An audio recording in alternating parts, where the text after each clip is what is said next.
பல்லுயிர் காப்பதும் பண்பாட்டை போற்றுவதும் நம் அடிப்படை கடமை. 1000 திட்டங்கள் தீட்டினாலும் அவை அனைத்தும் நம் பண்பாட்டின் அடியொட்டியே நிகழ வேண்டும் என்பதில் உறுதியோடு உள்ளது திராவிட மாடல் அரசு. இந்த காணொளியில் தமிழ் மொழி, இனம், பண்பாட்டு தளத்தில் செய்த சாதனைகளும், சுற்றுச்சூழல், வனம், சமயம் ஆகிய துறைகளில் நிகழ்த்திய பங்களிப்புகளையும் பார்க்கலாம்.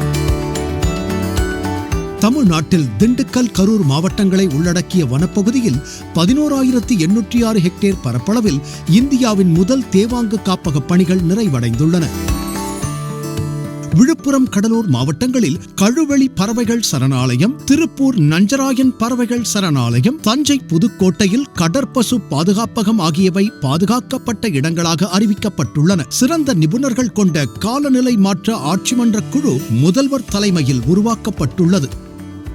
322 ஹெக்டேரில் புதிய அலையாத்தி காடுகள், 650 ஹெக்டேரில் தரம் குன்றிய அலையாத்தி காடுகள் மீட்டெடுப்பு, புதிய தாவரங்கள் உள்ளிட்ட கடற்சார் பல்லுயிர் பாதுகாப்பு நடவடிக்கைகள் மேற்கொள்ளப்பட்டுள்ளன.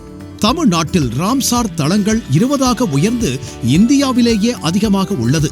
மத்திய ஆசிய வலசை பறவைகளை பாதுகாக்க மரக்காணத்தில் உலகளாவிய பறவை மையம் அமைக்கும் முயற்சி நடைபெறுகிறது. கடந்த 5 ஆண்டுகளில் 12 கோடி மரங்கள் நடப்பட்டுள்ளன. சுற்றுச்சூழலுக்கு விதைத்த விதைகள் வருங்கால சந்ததிகளுக்கு வளம் சேர்க்கும் என்ற நம்பிக்கை கொண்டுள்ளது அரசு. சுற்றுலா அனுபவங்களை இனிமையாக்கிட பல்வேறு தளங்களில் உணவகங்கள், தங்குமிடங்கள், வசதிகளை சுற்றுலாத்துறை செம்மையுடன் செய்திருக்கிறது. சுற்றுலா வளர்ச்சிக்கான தமிழ்நாடு சுற்றுலா கொள்கை வெளியிடப்பட்டுள்ளது. முதலீடுகளை ஈர்ப்பதற்காக நாட்டிலேயே முதன்முறையாக பன்னாட்டு சுற்றுலா முதலீட்டாளர் மாநாடு நடைபெற்றது. தமிழர் பெருமை. மண்ணுக்குள் புதைந்த நமது முன்னோர்களின் மேன்மையான வாழ்வியலை உலகமறியச் செய்தது கீழடி, சிவகளை, கொடுமணல், ஆதிச்சநல்லூர். இந்த அரசு உருவாக்கிய அருங்காட்சியகங்கள் தமிழர் பெருமையை அறிவியல் பூர்வமாக பேசுகின்றன. தமிழ் மொழிக்காக, இனத்திற்காக, தமிழர் தம் நல்வாழ்விற்காக தங்களையே அர்ப்பணித்த தலைவர்களை நினைவுகூரும் பொருட்டு இதுவரை இல்லாத அளவில் 80 சிலைகளும் 27 மணிமண்டபங்களும் கடந்த 5 ஆண்டு காலத்தில் அமைக்கப்பட்டுள்ளன.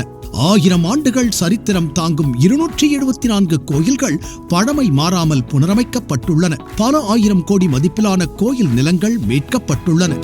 தேவாலயங்கள், மசூதிகள் புனரமைக்க நிதி வழங்கப்பட்டுள்ளது. அனைத்து சாதியினரும் அர்ச்சகராகலாம் என்ற அரசாணை சமூக நீதியின் வரலாற்று சாதனை.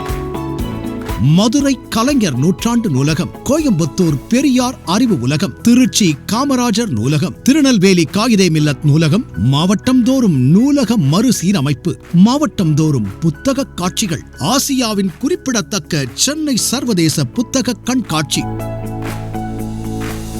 தமிழ் சமுதாயத்தை அறிவு சமுதாயமாக மாற்றும் முயற்சிகள் தொடர்கின்றன. மொழி வளர்ச்சிக்கும் இலக்கிய வளத்திற்கும் பெரும் பங்களிப்பு செய்துள்ளது. சென்னையில் 20க்கும் மேற்பட்ட இடங்களில் 1500 கலைஞர்களுடன் சென்னை சங்கமம் நடைபெறுகிறது. ஆண்டுதோறும் 8 மாவட்டங்களில் 3000 கலைஞர்கள் பங்கேற்கும் கலை திருவிழாவாக உருவெடுத்துள்ளது. நாட்டுப்புற கலைஞர்கள் கௌரவிக்கப்படுகின்றனர். அறிவு தளம், கலை, சுற்றுச்சூழல், ஆன்மீகம் ஆகிய துறைகளில் அரசின் அக்கறை ஒப்பிட முடியாதது. இந்த மண் கலைக்கானது, இந்த மண் அறிவுக்கானது, இந்த மண் பல்லுயிருக்கானது, இந்த மண் அனைவருக்குமானது.